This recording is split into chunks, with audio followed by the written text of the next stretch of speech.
ខំប្រាប់ម៉ែក្មេងថាម៉ែឯងអាហ្នឹងកុំឆ្លោះជាមួយតាអាហ្នឹងថ្ងៃសែនក្បាលតឹងនិយាយមិនតាន់ផាត់មាត់ផងគឺឆ្លោះគ្នាតបានសំខាន់អាណិតអាញាកដាលតែអាញាកដាលប្តីខ្ញុំគឺថាឡើងកពុលមកការតែកំនៅចិត្តគ្នាអញ្ចឹងទៅឪក្មេងបំបែកទៅខាងនោះមួយហើយឃើញគាត់ប្រកែកគ្នានឹងតិចថារឿងធម្មតាអត់មានរឿងអីធម្មតាទេក្មេងខ្ញុំអត់ឃើញម៉ែក្មេងខ្ញុំចាប់ដើមហៅមកទៀតឯងហៅម៉ែក្មេងមកទៅអីទៀតហើយទៅនៅចិត្តគ្នាឆ្លោះគ្នាទៀតឡើយអញ្ចឹងអីគាត់ថាអត់គ្នា5នាទីមិនបានទេសែនក្បាលតឹកដល់ពេលអញ្ចឹងហើយម្នាក់គឺថារវល់វីវកតាំងពីព្រលឹមហើយធ្វើឲ្យកំហឹងយូស៊ូមានការឡើងជាខ្លាំងដោយសារតែប្រាប់តាធ្វើអីក៏ធ្វើមិនកើតសោះមិនតាន់ផាត់មាត់មិនតាន់អីណាណែឥឡូវហៅតាមកឲ្យជួយបិទណាស្គុតមុខពីរទៀតហើយគាត់ឃើញអញ្ចឹងអត់អីតាឯងបាច់ធ្វើទុកខ្ញុំធ្វើវិញនៅចិត្តគ្នាទៀតនឹងគឺថាឆាបឈួលទៀតឡើយហើយគឺថាអត់ការទេបងប្អូនតគ្នាពីអ្នកយាយតាតែឃើញប្រកែកគ្នាអញ្ចឹងប៉ិតមែនប៉ុន្តែថាបាត់គ្នា5នាទីមិនបានទេគឺដឹងអារោគ្នាគាត់ថាយេស៊ូនេះគឺថាមិនដែរចេះទុនភ្លុនជាមួយប្តីមិនទេគឺថាការីគ្រូ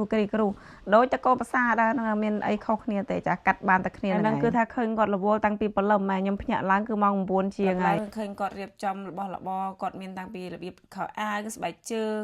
ហើយនឹងរបស់របរលុយកាក់ជាប្រភេទលុយដែលសែនអញ្ចឹងបងប្អូនតគ្នារីឯការសែននឹងទៀតសោតគឺខុសគ្នាពីខ្មែរយើងស្រឡះហើយនេះរបស់របរដែលគេត្រៀមសែនណាបងប្អូនតគ្នាបើសួរខ្ញុំថានឹងហៅស្អីគេខ្ញុំកាត់ដល់ដែរមើលយល់ហ្នឹងគឺថាខោអាវមនុស្សប្រុសខោអាវមនុស្សស្រីស្បែកជើងអញ្ចឹង4គូចាខោអាវមនុស្សស្រី2គូប្រុស2គូហើយគេមាននឹងលុយសែនហើយមាននឹងរបស់របរអីមួយចំនួនដែលគេដាក់វិចខ្ចប់នៅក្នុងប្រអប់គេមួយចឹងណាខ្ញុំលេងមែនតើនៅកំប៉ុងជើងធុកជើងទៀនគាត់មានគេលេងដាក់ដោតចឹងអ្វីដែលខុសពីខ្មែរមួយទៀតគឺត្រង់ថាគឺគេនៅនេះគឺគេបូជាសត្វទាបងប្អូនតើនេះគឺខ្ញុំអត់ហ៊ានថតទេបងប្អូនតើគ្នាតែចង់ប្រាប់ថាទៅខ្មែរមួយខែណាអត់ឡើងគីឡូមែនប៉ុន្តែក្បាលពោះក៏ឡើងប៉ុណ្ណាដែរខ្មែរញ៉ាំតកករាល់ថ្ងៃហ្មងចឹងហើយបងប្អូនចង់ដុសក្បាលពោះអញ្ចឹងហើយគាត់ផ្លិចទេគឺញ៉ាំជាមួយ skinny មកគ្រាប់សម្រាប់គ្រាប់ធញ្ញជាតិ skinny របស់យើងជាឯកទេសនៅក្នុងការជួយសម្រករាងជួយដុតរំលាយជាតិជួយសម្រកក្បាលពោះដាំដៃនិងសម្រួលដល់ការសម្រាប់បងប្អូនដែលគាត់ចង់ស្រក់លឿនហ្មងបងប្អូនអាចប្រើជាឈុតបានជាមួយនឹង skinny ស្រក់លឿននេះមិនត្រឹមតែជួយសម្រករាងទេជាពិសេសហ្នឹងគឺជួយសម្រួលដល់កម្មតបង់សម្រួលសវិតឈាមធ្វើយើងគេលក់ស្រុកផងដែរស្ត្រីណាខ្លះដែលគាត់កំពុងតែមានបញ្ហាដុសផ្សិតធ្លាក់សឬក៏មានបញ្ហាលំមាស់នៅកន្លែងតំបន់ពិសេសជាពិសេសបញ្ហាធំក្លិនអីបងប្អូនប្រើជាមួយនឹង Formula My Own On របស់យើងហើយជាប្រភេទបាញ់មកមានពពុះស្រាច់ជួយសម្អាតបានស្អាតជាពិសេសហ្នឹងគឺថាជួយការពារបាក់តេរីបានគេមានជាឈុតតែម្ដងជាមួយនឹង spray បងប្អូនតគ្នាគ្មានអាយុចាប់ពី12ឆ្នាំឡើងទៅស្ត្រីមានផ្ទៃពោះគាត់អាចប្រើប្រាស់បានដែរបងប្អូនឃើញណាស្នាមដែលនៅខាងលើហ្នឹងបងប្អូនដឹងថាគេបូជានឹងអីហើយកម្មវិធីពេលព្រឹកហើយឥឡូវហ្នឹងគឺនៅពេលល្ងាចម្សាតែម៉ែក្មេកខ្ញុំគឺថាខឹងនឹងតាឡើងផ្លិចទាំងទិញត្រីផ្លិចទាំងទិញចឹងហើយគឺខ្ញុំទៅទិញទៅហ៊ូហើយនឹង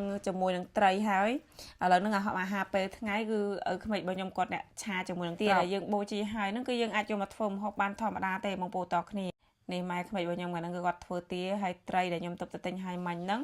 គឺត្រីគឺត្រូវការចៀនហើយចំណែកទាអ្នកខ្លះក៏ចំហុយអ្នកខ្លះក៏គេយកវាទៅធ្វើទឹកស៊ុបសារពេលល្ងាចយើងត្រូវសែនមកតង់ទៀតដែរបងប្អូនតគ្នាហើយចំណែកការសែនពេលល្ងាចគឺគេសែនជាប្រភេទបាយហើយនឹងប្រភេទ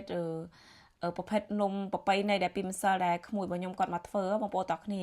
ចាំតិចខ្ញុំចែករំលែកនៅចុងវីដេអូថាគេធ្វើមិនអីខ្លះហើយឥឡូវហ្នឹងគឺម៉ែក្មេករបស់ខ្ញុំគាត់បានទាហ្នឹងមកគឺគាត់ចាប់ផ្ដើមយកចាទាហ្នឹងទៅដាក់ស្ងោរសិនអ្នកខ្លះគេចំហុយក៏បានដែរអ្នកខ្លះគេដាក់ទាំងមូលក៏បានដែរតែនេះម៉ែក្មេករបស់ខ្ញុំគឺគាត់យកមកស្ងោរអញ្ចឹងណាគាត់អាចឆ្នាំងប្រភេទហ្នឹងវាលហាផុយ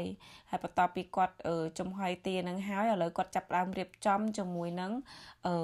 ប្រភេទនំប្រភេទអីផ្សេងទៀតព្រោះត្រីអីក៏ត្រូវការចៀនដែរសូម្បីបងថ្លៃរបស់ខ្ញុំក៏គាត់មកជួយដែរហើយនេះនំប្រពៃណីដែលខ្ញុំនិយាយហ្នឹងពីម្សិលហ្នឹងគេអាចយកចំហុយក៏បានយកមកចៀនបែបនេះក៏បានដែរខាងក្នុងគេវិចជាមួយនឹងស្ពៃជូរដែលខ្ញុំបង្ហាញបងប្អូនពីម្សិលបងប្អូនតគ្នាឥឡូវហ្នឹងគេចៀនហើយអញ្ចឹងហើយភាគច្រើនគឺគេសែនខាងខ្ញុំឯងភាគច្រើនគឺគេសែនចក្រានកន្លែងចក្រានគឺគេមានកន្លែងសែនមួយសែនហើយបានគេទៅសែននៅខាងក្រៅទៀតបងប្អូនដូចឃើញនំហ្នឹងនំប្រពៃណីហ្នឹងគេដាក់សែននៅកន្លែងចក្រានសិនណាចាគាត់សាពះពី3ដងហើយឥឡូវនេះមកហូបបងប្អូនបានឃើញអញ្ចឹងគេមាននំប្រពៃណីមានតៅហ៊ូសាច់ជ្រូក3ជាន់មានសាច់ទាមានសាច់ត្រីមានជាមួយនឹងស្រាបិតផ្លែឈើមានផ្លែប៉ោមផ្លែក្រូចអីអញ្ចឹងទៅម៉ោង4កន្លះម៉ោង5អីបានគេចាប់ផ្ដើមដុតរបស់របរទាំងអស់ហ្នឹងអញ្ចឹងមកបងប្អូនតកន្លែងហ្នឹងខ្ញុំអត់សូវហ៊ានបង្ហាញព្រោះខ្លាច Facebook ចាប់ហើយវីដេអូដែលបងប្អូនចាំលេខហ្នឹងក៏មានតែប៉ុណ្្នឹងដែរហើយចាំជួបគ្នាវីដេអូថ្ងៃស្អែកទៀត